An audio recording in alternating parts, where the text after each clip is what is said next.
এটা কোথা থেকে নিছো? ওখান থেকে। সুন্দর লাগতেছে।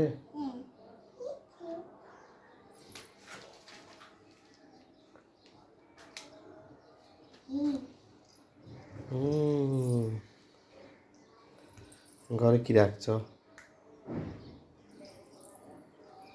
কিভাবে বানাইছো তুমি? তুমি সকালে জল খাইছ? হ্যাঁ, এদিকে দেখে বলো, খাইছো সকালে?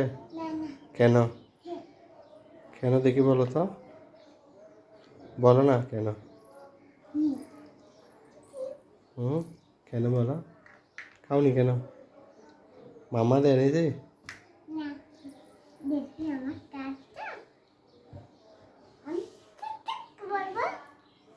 ঘর ভেঙে গেছে। এটাতে বসে কি করা যায়?